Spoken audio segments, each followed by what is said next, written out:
Ayan mga kabagis, nandito na naman ako. Bumaba na ako galing sa... Ayan, nandito ako sa may Malasakit. Ayan, naghintay ng tawag. Ayun, sila si ate. Naghintay din kami dito sa labas. Paggaling ka sa loob, pinapalabas ka, tatawagin ng iyong pangalan. Ayan. Mas marami pa doon sa baba nakapila. Dito sa may Malasakit. Ayan. Mukhang gutom na si Kabagis, oh. Pero tsaga-tsaga lang. Ayan.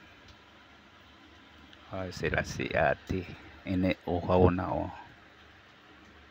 Ayan. Oh, marami pang dumarating. Ayan, nandan sa loob. Yung galing sa labas, pumapasok sa loob, i-submit yung mga form. Pagkatapos doon, tatawagin ka, dito ka sa labas maghintay sa tawag. Ayan. Diyan ang Malasakit. Ayan. Kaya kahit na medyo matagal, tsaga lang. Kasi kung may pera, bakit ka pa magmamalasakit? Ayan na. Yung iba naman, mali yung proseso nila sa requirements. Kulang sila sa Xerox. Ayan, bumabalik sila pababa. Ayan, si ate nga problemado. Wala siyang Xerox. Ayan, nagsimbabaan. Kailangan talaga nandito ka sa Malasakit, kompleto yung requirements mo. Ay kailangan yung mo, kung doon ka sa GL o warranty letter, kailangan kompleto. Mag-ano ka ng barangay intendancy. Ayan, yung quarantine letter mo na galing sa congressman. Xerox, ayan, tsaka social study summary, ayan ang kailangan din para kung anong kailangan mo, wala nang atupagin na bayarin sa ospital. Kahit anong mo dyan, ipa-check up o laboratory, yun lang ang basta magtiyaga ka lang, marunong ka lang mag-asikaso, maglakad-lakad. Ayan, may tinawag na si kuya.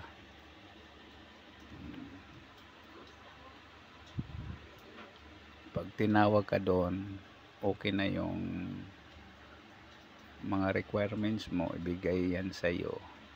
Okay, kung yung pasyente mo pwede na ilabas, ayan, o ikaw magpa laboratory o pwede na ilaboratory, ganon ang patakaran dyan. Ayan, yung itong isang nakaputi kanina pa yan, labas pasok, kulang ng requirements. Ayan, ayan na naman, hindi nila kinokompleto, kaya pabalik-balik sila. Ako, bago ako umakyat dito second floor, ay sayang kasi yung yung pila mo, pabalik-balik ka lang kompleto para pagdating doon tuloy-tuloy. Kasi kuya, problema siya, wala na siyang warranty letter, hindi pa siya nakapag-xerox sa mga ID niya. Mga first timer lang siguro yan. Ayan naman tong aircon, binaba nila ni kuya, mga maintenance. Ayan,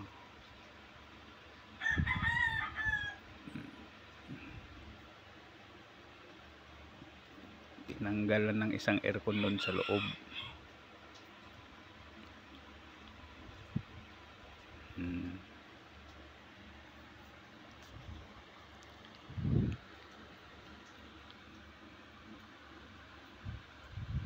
medyo ano pa to, marami pa doon sa labas, nakapila yan bago ka makaakyat.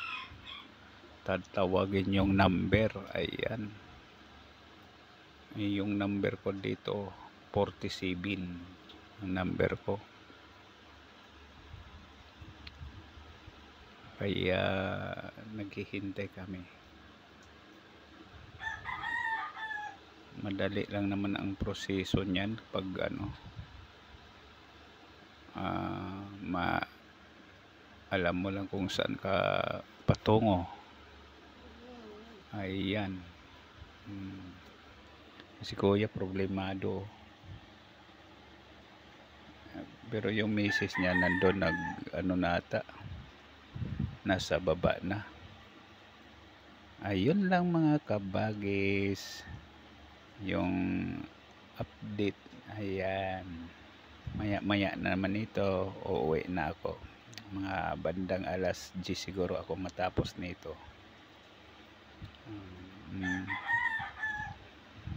Kasi pagkatapos nito, ayan na, mag-laboratory na ako, saka x-ray, yun lang. Tapos yan, uwi na ako. Ayan, kahit may ano ka lang sakit, may ano ka sa balat, kailangan x-ray pa, saka laboratory.